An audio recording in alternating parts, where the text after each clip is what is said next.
Assalamualaikum warahmatullahi wabarakatuh. Bismillahirrahmanirrahim. Alhamdulillahilladzi hadana lihada wa ma kunna linahtadiya laula an hadanallah.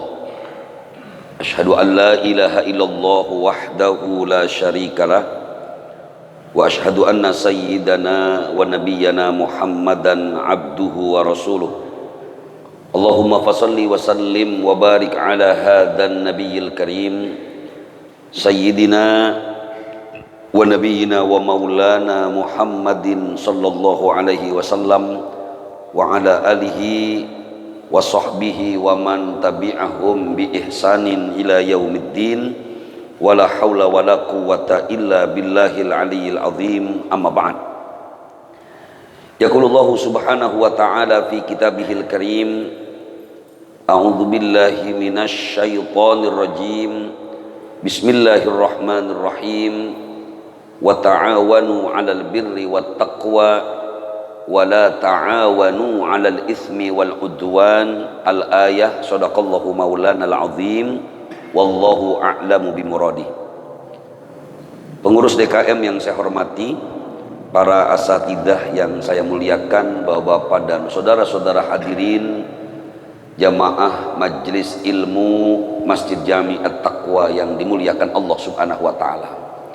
Puji teriring syukur mari bersama kita panjatkan hanya kehadirat Allah Subhanahu wa taala yang alhamdulillah atas rahmat dan hidayahnya kembali di kesempatan malam ini kita dapat memakmurkan Masjid Allah dengan bersama melaksanakan sholat maghrib secara berjamaah.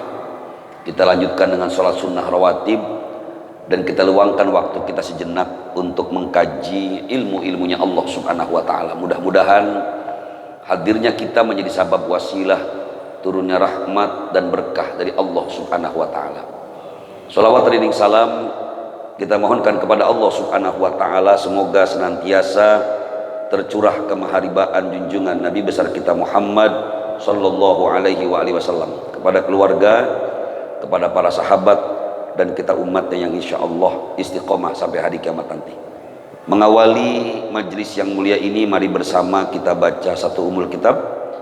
Kita doakan kepada para arwah almarhum, almarhumah, orang-orang tua kita, guru-guru kita, saudara-saudara kita, semoga Allah ampuni dosa-dosanya, Allah terima segala amal ibadahnya, Allah jadikan kuburnya raudhah min riyadil jannah. Al-Fatihah ila hadhihi niyyah wa ala kulli niyatin salihah wa ila hadratin nabi. Al-Fatihah. A'udzu billahi minasy syaithanir rajim. Bismillahirrahmanirrahim. Alhamdulillahi rabbil alamin arrahmanir rahim maliki yaumiddin. Iyyaka na'budu wa iyyaka nasta'in. Ihdinas siratal mustaqim. Siratal ladzina an'amta 'alaihim ghairil maghdubi 'alaihim waladdallin. Amin. Bapak-bapak dan saudara-saudara hadirin jamaah Majelis Ilmu rahimakumullah, dalam fikih muamalah ada istilah yang disampaikan oleh para ulama yaitu akad mudharabah. Malam ini insya Allah kita akan bahas tentang akad mudharabah, di mana akad mudharabah ini adalah akad yang dilakukan oleh dua orang ataupun dua orang yang mewakili satu institusi. Kalau kita lihat dari perspektif Al-Quran, Allah Subhanahu wa taala sebutkan misalnya dalam surah Al-Muzammil ayat 20. Bismillahirrahmanirrahim. Wa akharuna yadribuna fil ardi yabtaguna min fadlillah. Makna yadribuna fil ardi, ini pentingnya kita memahami Al-Quran dengan tafsir, hadirin rahimakumullah. Sebab kalau kita lihat kata doroba yadribu dalam kamus bahasa Arab Indonesia, doroba yadribu itu artinya mukul. Nah kalau kita terjemahin wa akharuna yadribuna fil ardi, dan orang lain yang memukul, nah ini bahaya Pak. Padahal yang dimaksud kata yadribuna fil ardi ayyas'auna, yaitu melakukan perjalanan atau melakukan usaha. Makanya kalimat al-mudharabah bukan orang yang saling memukul, tidak.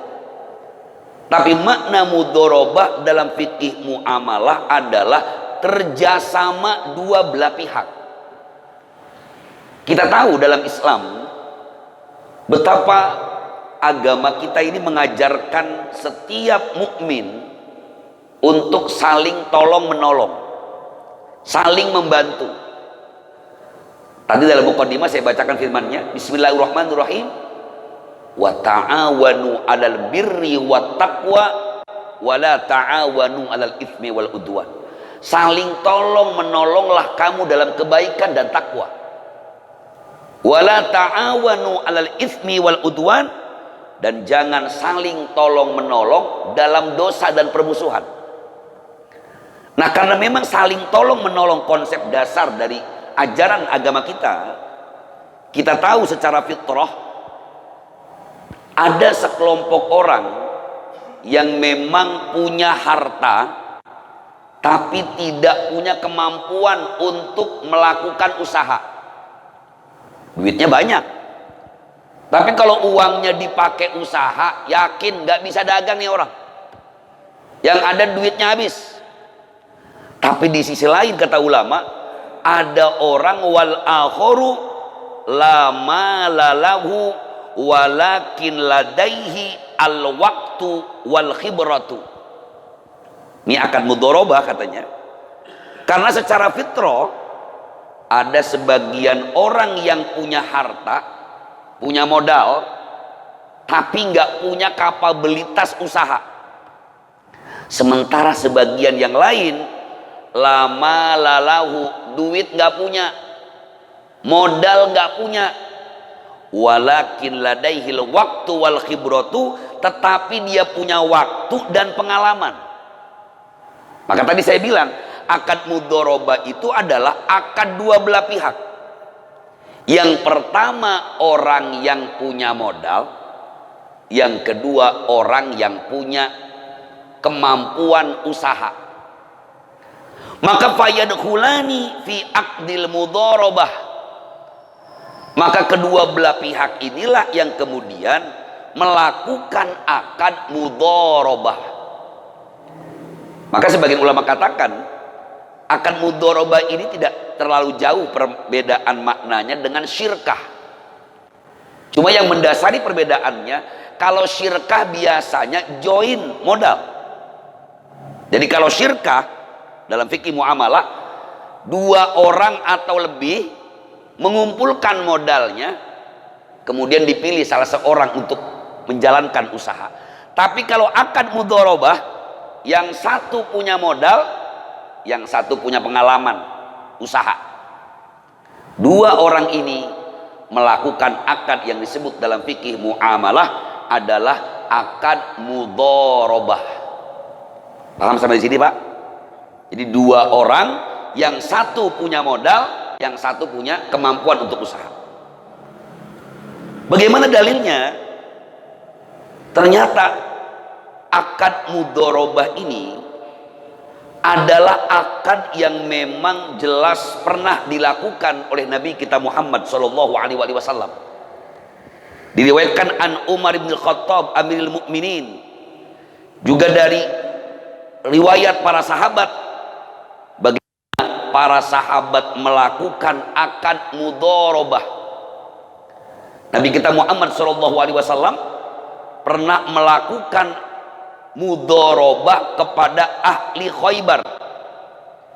Juga diriwayatkan dari Umar bin Khattab Amirul Mukminin, diriwayatkan oleh Imam Malik dalam kitab Al-Muwatta dari Zaid bin Aslam dari ayahnya bahwasanya dia pernah melakukan kerjasama yang kemudian dikenal dengan mudharabah. Jadi ini praktek yang sudah ada sejak masa Nabi, sudah ada dilakukan oleh para sahabat. Orang yang mau melakukan akad mudharabah sesungguhnya dia sedang membantu saudaranya, Pak. Dia bisa dagang, tahu banget dia nih, duren modelnya begini.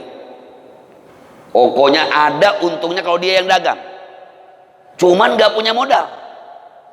Maka ini kita boleh lakukan akad mudharabah sebagaimana yang pernah dilakukan oleh Nabi kita Muhammad SAW dan para sahabat. Makanya ulama mengatakan akad mudharabah ini adalah fakana ijma'an, telah menjadi konsensus ulama. Akad mudharabah itu bukan hanya boleh tapi juga disunnahkan karena pernah dilakukan oleh Nabi kita Muhammad SAW dan para sahabat radhiyallahu anhum ajma'in. Hadirin dimuliakan Allah Subhanahu wa taala, dari pengertian dasar ini kita tahu bahwa ada dua pihak. Yang pertama adalah pemilik modal, yang kedua adalah orang yang bisa berusaha. Ini memang agak riskan, Pak, karena biasanya muamalah dengan akad mudharabah ini yang paling sering terjadi adalah orang yang punya modal yang dikecewakan. Berapa banyak kita dengar curahan hati kawan-kawan kita rasanya kok udah yakin banget ini orang bisa usaha, tapi kok ketika kita kasih modal di awal-awal bagus, pembagian untungnya nih Pak Haji, alhamdulillah dagangan saya laku nih, 1 bulan saya kasih 1 juta, lo besar amat ini kan keuntungan. Tapi lama kelamaan makin dipercaya, justru yang dikasih kepercayaan ini malah khianat. Inilah perlunya kenapa dalam setiap fikih muamalah adanya kesepakatan di awal. Ini yang seringkali kita lupa, Pak. Padahal Allah Subhanahu wa taala sampaikan dalam Al-Qur'an yang namanya akad manusia, ya ayyuhalladzina amanu idza tadayantum bidainin ila ajalim musamma faktubu. Ayat ini juga berlaku setiap transaksi apapun, faktubuhu, catat, buat kerjasamanya, buat akadnya. Karena memang manusia itu diungkapkan oleh ulama-ulama Arab, limada summiyal insanu ma summiyal insanu illa linisyanihi. Manusia itu kan makanya dinamain insan. Insan itu kan dari kata nasia yang artinya lupa. Karena memang manusia itu tukang lupa, Pak. Ma summiyal qalbu illa litaqallubihi. Tidak dinamakan hati karena memang dia bolak-balik. Berapa banyak kita anggap ini orang jujur, ngelihat duit berubah, Pak. Ini yang banyak kasus yang saya temui. Biasanya ketika dapat modal besar, wah iya nih, pakai dulu ah. Harusnya buat modal dagang supaya untung. Lama kelamaan dia pikir mumpung ini duit di kantong saya, mumpung ini uang ada di rekening saya. Anaknya ngomong, Pak beliin motor dong, pakai dulu deh. Istrinya ngomong lagi, Pak kayaknya kalau pakai kalung enak deh, ini bagus cakep, beliin lagi. Lama-lama modalnya habis, usahanya nggak jalan, bangkrut usahanya. Pertanyaannya, Pak, kalau seandainya ada satu orang yang kasih modal kepada seseorang yang mengusahakannya, kira-kira kalau terjadi kerugian, siapa yang nanggung kerugiannya? Yang punya modal apa yang usaha? Yang punya usaha. Yang punya modal. Yang kudu ganti siapa? Lah ini perlunya kita ngaji begini, Pak. Nah, para hadirin yang dimuliakan Allah Subhanahu wa taala, kita akan jawab tadi pertanyaan tadi bahwa yang disebut dengan akad mudharabah yang memang menjadi ijma para ulama disyaratkan yang pertama naqdu ra'sil mali lil amili ay itauhu lahu. Syarat yang pertama, orang yang punya modal disyaratkan memberikan modalnya itu dengan uang cash. Nggak boleh berupa barang. Nggak boleh misalnya nih, kamu saya kasih modal sapi 2 ekor, jualin aja dulu terpakai. Nggak boleh, belum ada akad mudharabah namanya. Kalau mau, jualkan dulu sapinya, berapa hasilnya, itu yang disebut dengan modal mudharabah. Apalagi harga yang fluktuatif. Kayak misalnya kita dikasih modal emas, Pak. Kadang-kadang udah saya kasih kamu modal emas. Emas itu harganya turun naik. Jadi nggak jelas. Maka kata ulama, naqdu ra'sil mali lil amil i'tauhu lahu. Dikasih semua modalnya sebagaimana perjanjian awal. Saya kasih modal saudara 50 juta rupiah. Nggak boleh dicicil. Kalau dicicil belum jadi akad namanya, Pak. Udah semuanya dikasih, baru mulai langkah pertama akad mudharabah. Yang kedua, kaunuhu ma'luman litorfain. Keberadaan hartanya jelas kedua belah pihak. Modalnya berapa, kemudian yang dijualnya apa, kira-kira ini progres ke depannya bagaimana, kedua belah pihak harus tahu. Minimal yang punya modal paham secara global, paham secara garis besar. Kan yang punya uang bakal tanya, ente mau usaha apaan? Insya Allah ini kan dikit lagi puasa, saya mau usaha kelapa muda. Oh tahu, yang dijual kelapa, pembelinya berarti orang yang pengen minum es kelapa, jelas. Tapi kalau ini mau jualan apaan? Ini mau jualan sesuatu yang si pemilik modal nggak paham. Lu jualan apaan sih? Saya rencana mau jual kayu anu misalnya, Pak. Itu kayu apaan? Pokoknya kayu anu aja ada untungnya. Nggak boleh. Kaunuhu ma'luman. Yang selanjutnya, wa ma'rifatul juz'il ladzi qaradahu alaihi min ribhihi ay nisbah. Kedua belah pihak harus juga mengetahui ini pembagian keuntungannya berapa persen. Dalam bank syariah disebut dengan nisbah. Pembagiannya berapa persen? Yang punya modal berapa persen? Yang ngejalanin usaha berapa persen? Diambil dari keuntungan, Pak. Modalnya berapa? Oh, keuntungannya sekian, dipotong dengan biaya operasional yang penting yang memang harus dikeluarkan. Kalau harus dikeluarkan, maka keuntungannya inilah dibagi berapa persen.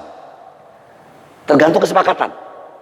Kalau misalnya wah ini biaya operasionalnya berat, habis lu dagangnya misalnya nginep, di situ harus ada biaya makan, biaya listrik, biaya sewa tempat. Bagaimana kalau pembagiannya 40-60? Nggak masalah. 40% misalnya buat orang yang dagang, tapi dipotong dengan biaya operasional, makannya dia udah di situ, minumnya dia udah di situ. Yang sisanya yang 60% buat pemilik modal. Atau kita 50-50, 50-50, tapi biaya operasional ditanggung yang dagang. Ini bisa dilakukan kapanpun, Pak. Kita bisa misalnya ada orang mau jualan apa, kita modalin. Itu namanya akad mudharabah. Nah ini yang paling penting. Wa kaunuhu ghairu madmunin alal mali. illa ida akhalla bisyartin khosin ishtarotohu sahibul mal. Keberadaan akad ini tidak boleh menjadi jaminan orang yang bekerja. Jadi ketika pertanyaan tadi, ketika kita memberikan modal kepada seseorang untuk dagang, ternyata dagangannya rugi, tapi ruginya kelihatan. Kita tahu sendiri ya, jualannya kelapa sih kita ya, lagi musim hujan ini, kelapanya pada busuk, kelihatan sama kita yang punya modal. Maka orang yang dagang, yang kita kasih modal tadi, tidak wajib mengganti uang tersebut. Ini kalau kerugian jelas, Pak. Tapi kalau misalnya, nah ini, maka saya katakan berkali-kali dalam fikih muamalah tidak boleh ada orang yang dirugikan. Kasusnya yang saya ceritain tadi, Pak. Ini pantesan nggak untung-untung. Modalnya udah kita kasih 10 juta, untungnya cuman ada 200.000. Makan standar kan harusnya pakai telur lah, namanya modal cuman 10 juta. Ini kita liatin asal datang saudaranya main ke situ. Udah gitu makannya ada temen saudaranya datang, "Mau beli nasi padang, lauknya yang enak-enak ya." Diambil dari keuntungan yang ada. Atau misalnya kita tahu betul tadi bukannya usahanya dijalankan dengan baik, tahu-tahu dia teledor. Misalnya tadi saya katakan yang sering terjadi, Pak, dia mengambil modal untuk kepentingan pribadinya. Kok kita kasih modal ini orang 150 juta, tapi kenapa kemarin gak punya motor, baru seminggu dagang udah punya motor baru. Istrinya kita liatin gelangnya, kalungnya, rumahnya direnovasi. Lah ini kapan dagang baru mulai seminggu, kita kasih modal 150 juta, tapi udah luar biasa dia. Kalau ini terjadi, maka yang wajib menggantinya adalah orang yang dikasih modal. Maka saya bilang tadi, Pak, di awal harus udah ada jelas akadnya bagaimana. Dan ini perlu kejujuran memang. Makanya fikih muamalah tuh jelas, apalagi akad mudharabah. Ini yang betul-betul kita kasih modal adalah orang yang betul-betul amanah. Kalau memang ternyata kita tahu, kenapa ini kok bisa dagangnya kita sampai bangkrut? Oh, kita ternyata dagangnya maaf, tokonya kebakaran. Tokonya kebakaran, semua usahanya hancur, boro-boro untung, modalnya bahkan tokonya hancur lumat oleh api. Dalam kasus ini, maka gak boleh pemilik modal menuntut ganti kepada orang yang diberi modal, karena itu bukan utang, Pak. Jadi bedain antara akad mudharabah dengan utang. Makanya terserah, tinggal pilihan. Kalau memang akadnya utang, ya utang namanya, nanti babnya berbeda. Tapi kalau akad mudharabah kita utangin namanya, kecuali tadi ini yang kita kasih modal nggak amanah sama sekali. Ada laporan misalnya, "Pak Haji, ini orang yang dikasih modal, kemarin buat usaha sampai 1 miliar, udah punya simpenan lagi di Cisarua, udah punya tanah lagi di Jonggol." Lah berarti modal saya yang dipakai nih. Ini berarti nggak amanah. Makanya harus diberikan syarat di awal. Ya. Kemudian wa alla yahtassa ahaduhuma bi syai'in muayyanin illa ma yaturru ilaihil amilu min nafaqatin wa mu'unatin fis safari. Di antara kedua orang yang punya kerjasama ini harus betul-betul juga menyepakati kira-kira biaya operasionalnya ditanggung oleh siapa. Dan ini memang susah, Pak, karena yang saya bilang tadi, rata-rata yang bermasalah itu adalah orang yang diberi modal. Atau kalaupun ada yang memberi modal, terkadang kalau nggak ada akar perjanjiannya, Ini seringkali lagi usaha, tiba-tiba yang punya modal, besok saya mau ambil modalnya. Udah tahu lagi dagang Pak, udah banyak pelanggannya, udah banyak orang yang pesan ke dia, tahu-tahu modalnya diambil, otomatis kita mendolimi saudara kita. Inilah hebatnya Islam, mengajarkan keuntungan dalam kedua belah pihak. Ini yang dimaksud, kalau memang untung sama-sama dibagi, kalau memang rugi ya udah. Kalau sekarang kan kita curang begitu Pak. Kalau untung mau dibagi, kalau rugi mau dibagi. Gak mau kita Pak. Pokoknya gua gak mau tahu. Modalnya gua kasih lu 10 juta. Iya bang, babang kan tahu sendiri. Ini saya lagi jualan di motor, jualan kopi, dimodali 10 juta. Motor saya dicolong orang. Gua nggak mau tahu, itu kan yang hilang motor lu, bukan dagangannya. Lah ya kalau motornya hilang, dagangannya di atas motor Pak. Kita kadang-kadang ini perlunya akad di awal Pak. Sebab ini usaha yang barokah, yang punya modal bantuin saudaranya biar punya usaha, yang punya usaha memberi keuntungan kepada yang punya modal. Karena Islam melarang daripada uang Anda disimpan tidak manfaat, berikan orang lain. Ini akan mudharabah. Nah, adrahimakumullah, akan mudharabah ini kemudian diduplikasi pada sistem perekonomian modern, khususnya pada bank syariah. Kalau bapak-bapak dan saudara-saudara pernah datang ke bank syariah, biasanya akad tabungan kita di bank itu namanya tabungan mudharabah mutlaqah. Atau kalau deposito sama, deposito mudharabah namanya. Kenapa disebut dengan tabungan mudharabah? Karena memang pada prakteknya uang yang kita tabungkan di bank syariah itu dipakai usaha atau dipakai akad mudharabah lagi kepada pihak lain. Karena sistem bank kan kayak begitu Pak. Ini uang yang kita kumpulkan, kita tabungkan di bank atau kita depositokan di bank, itu nggak mungkin didiamkan, nggak mungkin. Untuk memberi modal kepada orang lain yang usaha, nanti keuntungannya dibagi bank, namanya mudharabah tingkat kedua antara bank dengan orang yang usaha. Sementara kita mudharabah tingkat pertama, kita kasih modal ke bank.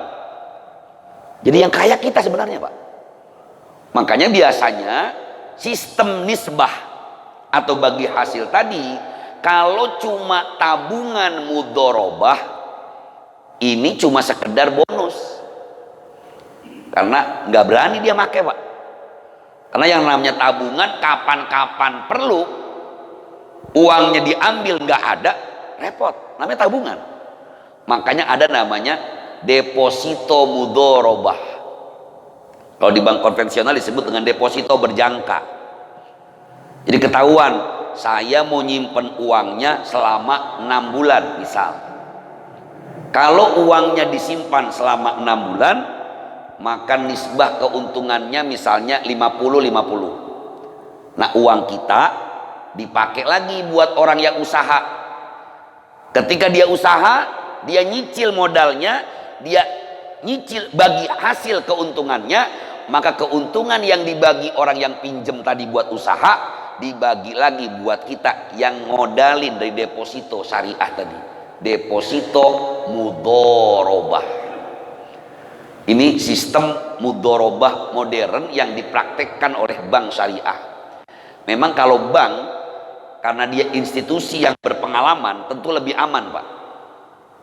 Kita taruh uang kita di bank syariah, mau itu tabungan atau deposito, karena kalaupun terjadi sesuatu, pihak bank itu sudah ada lembaga penjamin keuangan. Nah yang repot kalau mudharabah yang biasa Pak, kita kasih modal orang lain, ini biasanya agak sulit, apalagi nggak ada kontrol. Padahal bisa saja akad mudharabah ini dipakai misalnya ketika masjid punya uang kas banyak, Kita pakai sistem mudharabah, di mana masjid yang punya uang kas banyak ini dikembalikan kepada jamaah yang kita tahu dengan survei tentunya, oh ini orang usahanya rajin nih. Ini orang kalau kita bantuin dari akad mudharabah antara masjid dengan jamaah, insya Allah usahanya makin maju. Misalnya kita mulai, ini orang cuma tadinya jualan nasi uduk, per hari omsetnya udah lumayan, tapi modalnya kurang nih kayaknya buat nambahin, buat bakwannya, buat ayam gorengnya, buat sambelnya, buat pembesaran tokonya atau warungnya. Kita beri modal dengan akad mudharabah, gak ada masalah. Jadi nanti ketika memang kita tahu orang itu jelas-jelas usaha, tahu-tahu jatuh sakit, maka jangan dipaksa untuk bayar. Oh, akadnya mudharabah kok. Apalagi yang dipakai misalnya uang jamaah, uang kotak amal yang dikumpulkan di masjid, kita pakai untuk modal. Kalau dia untung, keuntungannya diberikan kepada masjid. Tapi kalau memang rugi, betul-betul rugi, usahanya hancur, misalnya karena ada krisis ekonomi, misalnya karena yang dagang meninggal dunia, maka tentu tidak perlu dibebankan akad mudharabah tadi, modalnya untuk dikembalikan.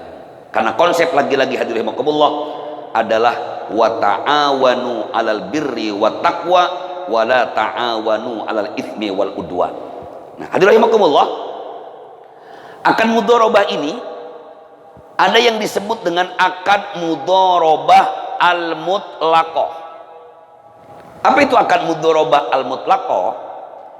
Ka antakuna yadul amili mutallaqatan lam yuqayyidha sahibul mali bimakanin duna makanin wala binau'in minat tijarati duna nau'in.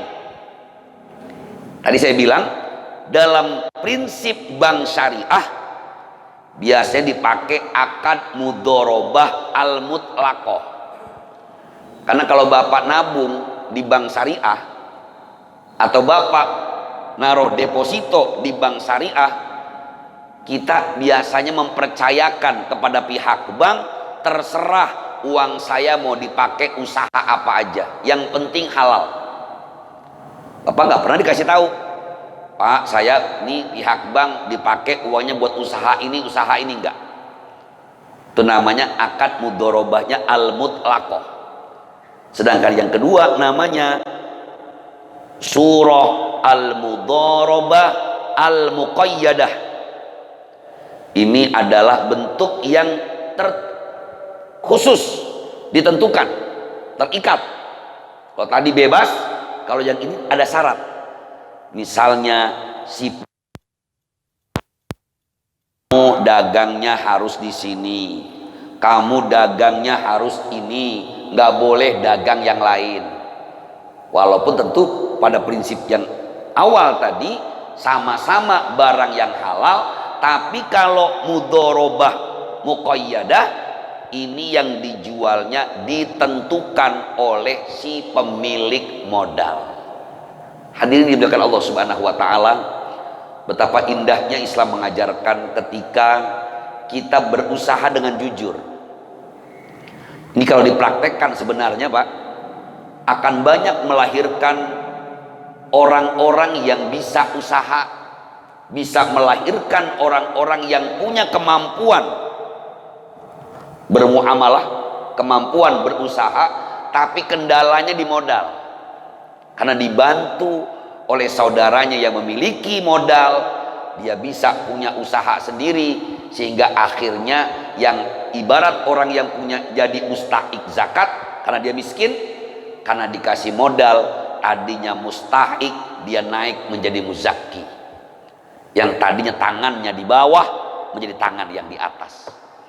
Maka yang terbaik, kita bukan memberi, lagi-lagi bukan memberi ikan, tapi yang terbaik adalah memberikan kailnya Pak. Ini yang kadang-kadang kita lupa.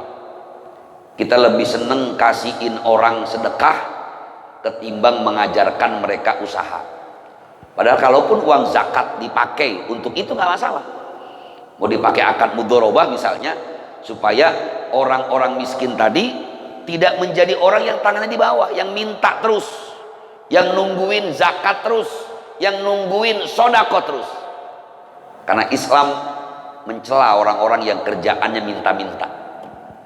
Tapi Islam memberikan apresiasi yang tinggi kepada orang yang mau berusaha dengan tangannya sendiri.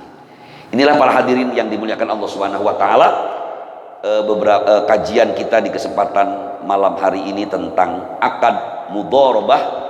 Yang memang akad mudharabah ini adalah akad yang sudah pernah terjadi di masa Nabi, bahkan juga dilakukan oleh para sahabat, dan kemudian hari ini juga dipraktekkan oleh sistem ekonomi modern yang dipraktekkan oleh bank-bank syariah. Semoga bermanfaat, dan saya mohon maaf jika banyak kekurangan dan khilafan. Seperti biasa, mungkin ada hal-hal yang ingin ditanyakan, saya persilakan. Hadanallahu wa iyyakum ajma'in. Assalamualaikum warahmatullahi wabarakatuh.